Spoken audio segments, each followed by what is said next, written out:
তো প্রথমেই জানাই হর হর মহাদেব। তো আজ হচ্ছে শ্রাবণ মাসের প্রথম সোমবার, আর তো সবাই যাবে হচ্ছে তারকেশ্বর জল ঢালতে। তো চলো আমি কি করি তাই তোমাদের সাথে একটু শেয়ার করছি।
তো চলো, এইদিকে আমার ঘর গোছানো কমপ্লিট।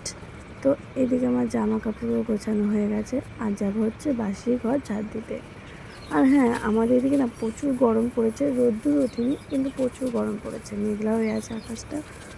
তো আজ মনে হয় বৃষ্টি হতে পারে, যেহেতু শ্রাবণ মাসে প্রথম সোমবার।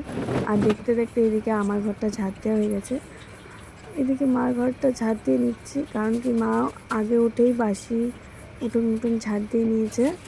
তো তাই আমি ভাবলাম একটু মার কাজে সাহায্য করি, নাহলে মাই বা একা কত করবে।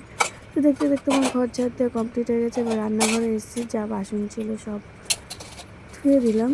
আর রান্নাঘরটা না মা পরিষ্কার করে রেখেছিলো, তাও চাপ করেছিল, তো চাপ পড়ে আছে। তো আমি গ্যাস ম্যাসগুলো মুছে নিচ্ছিলাম। তবে রান্নাঘরে আসি না, তাও আজকে কি মন হলো তাই আসলাম। তো চলো কাজগুলো করে নিই।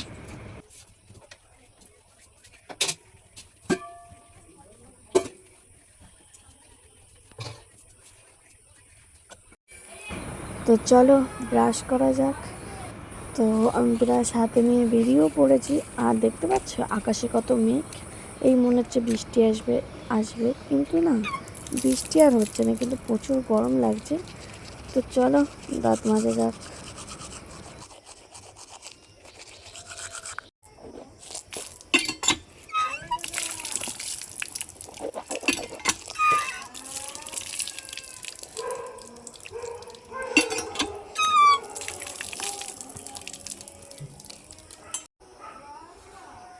তো চলো, মুখ ধোয়া ডান, এবার কিছু খাবো। তো চলো, তো মুখ ধুয়ে টুয়ে চলে এসেছি। তো ভাবলাম মাথাটা আঁচড়ে নিই। আর হ্যাঁ, এই চুলের বিষয় নিয়ে তোমাদের সাথে কিছু কথা বলবো। যখনই আমি মাথা আসছে না, তখনই এক গাদা করে চুল ওঠে, বা শ্যাম্পু করলেও এক গাদা চুল ওঠে। এর যদি কোনো উপায় থাকে আমাকে কমেন্ট করে জানিও। যেমন এখনই মাথা আসছে, এক গাদা চুল উঠছে। আর হ্যাঁ, আমি না কালকে তেল দিয়েছিলাম রাতে, তো ভাবছি আজকে শ্যাম্পু করে ফেলবো। তো দেখো কত চুল উঠছে। এর কোনো যদি উপায় থাকে তোমরা আমাকে কমেন্ট করে বলো। তো আজকের মতো এতটুকুই। ভালো লাগলে লাইক কমেন্ট শেয়ার। তো চলো টাটা।